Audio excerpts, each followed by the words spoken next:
আসসালামু আলাইকুম। আমি সিয়াম আর সানজিদ মিলে আজকে চলে গেলাম কোনাপাড়ায় গ্রিন মডেল টাউনে। ওইখানে সপ্তাহে 7 দিনই একটা মেলা হয়। আমি সিয়াম অলওয়েজ ট্রাই করি সানজিদকে একটু সময় দেওয়ার আর ওকে নিয়ে একটু বাহিরে বের হওয়ার জন্য। কারণ ও এখন যেটা দেখবে সেটা জানবে, শিখবে। তাই ওকে নিয়ে একটু বাহিরে কম বেশি আমরা বের হই। আর এখানে এসে যেটা দেখলাম, অ্যাক্টিভিটিস এর জন্য অনেক কিছু এখানে ছিল। বাট সানজিদ ওইটা উঁচু ছিল তাই উঠতে চায়নি, আর আমিও উঠতে দেইনি। আর ও বলতেছে আমি ঘোড়াতে উঠবো, তাই টিকিট কেটে ওকে আমরা ঘোড়াতে উঠিয়ে দিলাম। আর ও ঘোড়াতে উঠে অনেক বেশি খুশি ছিল। সানজিদ তো ঘোড়াতে উঠার পর একটু পর পর আমাকে ও শুধু ভেঙাচ্ছিল। আর সিয়াম বলল যে আমি একটু বেলুন শুট করব, তাই ওকে দিলাম যে নাও তুমি একটু বেলুন শুট করো আর আমি একটু ভিডিও করি।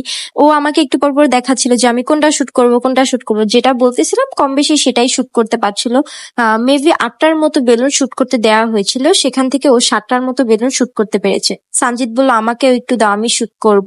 যদিও ও শুট করতে পারে না, তাই সিয়াম একটু দেখিয়ে দিচ্ছিল। আর এইদিকে সানজিদ বলতেছে আমি এই লাল গাড়িটাতে উঠবো, মানে ও লাল গাড়িটাতেই উঠতে হবে। আর এই ছেলেটা বলতেছে যে না, এটাতে উঠা যাবে না, এটা তো নষ্ট।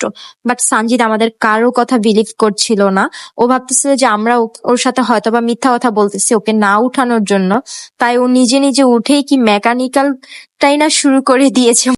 ফাইনালি ওকে অনেক বুঝিয়ে শুনিয়ে এই গাড়িটাতে উঠাতে পেরেছি। তারপর ভাবলাম যেহেতু ও ফার্স্ট টাইম রাইড করবে, তাই যদি ও পড়ে যায় বা ব্যথা পায়, তাই আমি ওর সব পিছনে বসলাম আর ওকে একটু একটু করে শিখিয়ে দিচ্ছিলাম।